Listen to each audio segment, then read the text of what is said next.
सभी भाइयों को राधे राधे, जय श्री कृष्ण। जैसा कि आप सभी लोग देख रहे हो, यूट्यूब पे एक बवाल बचा हुआ है।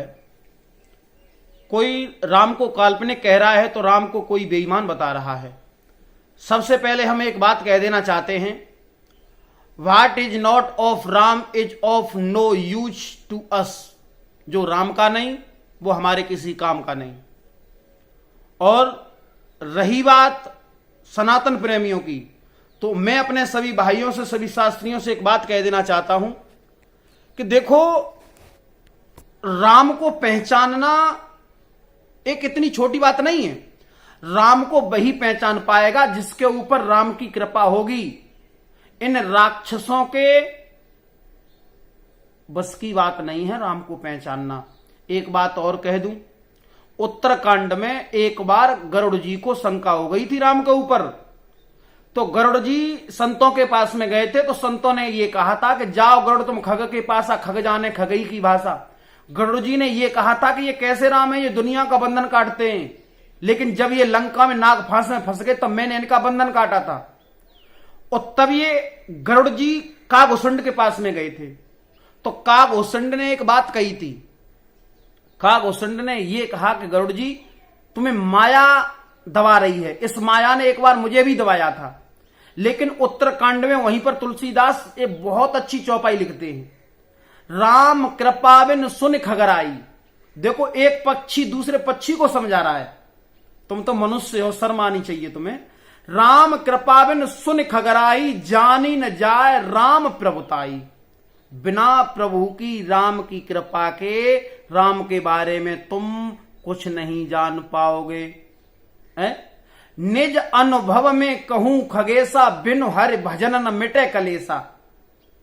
एक चौपाई और है, जाने बिन न होए प्रतीति, बिन प्रतीत होए न प्रीति।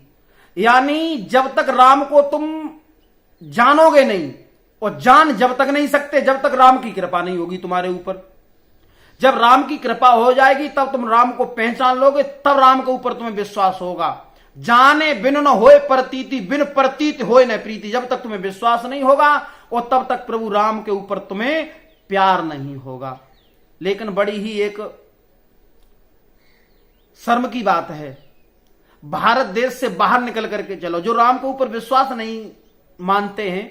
लेकिन एक बात बताओ, 400 कोस लंबा पुल राम ने 5 दिन में बना दिया। आज कोई भी टेक्नोलॉजी में दम है जो मतलब एक नहर पे भी 5 दिन में पुल बना दे वो है? उन्होंने तो 400 कोस लंबा पुल बना दिया था, जिसके कुछ अब किलोमीटर तक अवशेष अभी भी जल में मिलते हैं। शर्म आनी चाहिए। पूरे यूरोप में हरे राम हरे कृष्ण का मूवमेंट होता है। एक मुसलमानों का बड़ा देश है इंडोनेशिया, उसमें आज भी टेलीविजन पर प्रतिदिन रामायण आती है। उन राम को तुम काल्पनिक कह रहे हो, शर्म आनी चाहिए तुम्हें। सुर सम्राट स्वर्गीय ब्रजेश शास्त्री जी एक लाइन गाते थे, बड़ी ही सुंदर लाइन है वो। हम यदुवंशी कहलाते हैं, कह दे तो रंग दिखाई डाले। If you say that we are called Yaduvanshi, then show us the colours.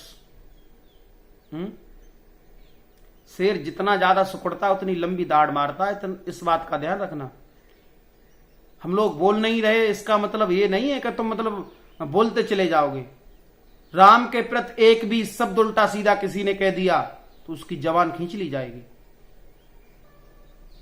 जब हम तुम्हारे इष्ट देवी देवताओं को ऊपर लांछन नहीं उठा रहे तो तुम्हारी क्या हिम्मत है, क्यों उठाओगे? हम तुम्हारे बारे में कुछ उल्टा सीधा नहीं बोल रहे तो तुम क्यों बोलोगे? अरे हम अम्बेडकरवादी हैं, कुछ लोग बोलते हैं अरे तुम क्यों उनका नाम लेकर के, क्यों उनके नाम के पीछे धब्बा लगा रहे हो? शर्म आनी चाहिए तुम्हें। तुम बाबा साहब का तो नाम लेते हो, बहुत अच्छी बात है, लेकिन कभी कभी उनका भी नाम ले लिया करो जिन्होंने आजादी के पीछे अपनी जान दे दी। उनके नाम भी नहीं मालूम होंगे तुम्हें। खुदीराम बोस, अशफाक उल्ला खां, ऊधम सिंह, भगत सिंह, सुखदेव, बटकेश्वर दत्त, चंद्रशेखर आजाद, सुभाष चंद्र बोस, लाला लाजपत राय, जिनकी मतलब लाठियां मारते मारते अंग्रेजों ने उनकी हत्या कर दी, कभी उनका नाम लिया है तुम लोगों ने? आप जातवाद की बात करते हो, सबसे ज्यादा जातवाद तुम लोग मानते हो। अरे जिन्होंने अपनी जान दे दी देश के प्रति, उनका तुम कभी फोटो नहीं लगाते हो अपने घर में, कभी उनका नाम नहीं लेते हो अपनी जिब्या से, कहते हो कि हम लोग जातवाद की बात करते हैं। अरे चलो राम को एक कल्पना मात्र मान लेते हैं, एक मिनट के लिए राम एक कल्पना मात्र है, लेकिन कौन नहीं चाहता है कि राम जैसा बेटा मेरा हो, राम मेरे घर में जन्म ले। राम ने कितने अच्छे आचरण किए, उनके आचरणों से हमें सीख मिल रही है कि एक कल्पना मात्र से ही हमें सीख मिल रही है, तो दिक्कत क्या हो रही है तुम लोगों को? मेरी समझ में नहीं आ रहा ये बात। इसलिए सभी जो भी बौद्ध धर्म को मानने वाले लोग हैं, उन सभी से हाथ जोड़ करके निवेदन है, आप अपने धर्म का प्रचार करिए, हम अपने धर्म का प्रचार करेंगे। आप हमारे ऊपर उंगली मत उठाइए, हम आपके ऊपर उंगली नहीं उठाएंगे। मैं किसी के ऊपर टिप्पणी नहीं कर रहा हूं। अरे आप लोग समझ क्या लिया है आप लोगों ने? मेरी समझ में नहीं आ रहा है।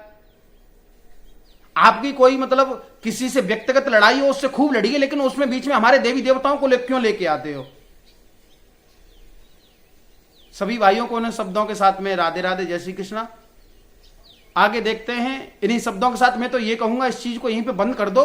हमारा भारत देश अनेकता में एकता, हमारी एक विशेष पहचान है। अनेक धर्म यहाँ पे मतलब अनेक धर्म संप्रदाय के लोग इकट्ठे रह करके मतलब रहते हैं। मैं किसी बौद्ध धर्म वाले से किसी से कॉल पे बात करता हूं, मेरे भी बहुत मित्र हैं बौद्ध धर्म में, मैं उनसे नमो विद्या करता हूं, जय भीम करता हूं। किसी मुस्लिम धर्म के व्यक्ति से मिलता हूं तो मैं मतलब सलाम करता हूं। क्या दिक्कत है उससे भाई? जिसकी जिसमें आस्था है वो मानो।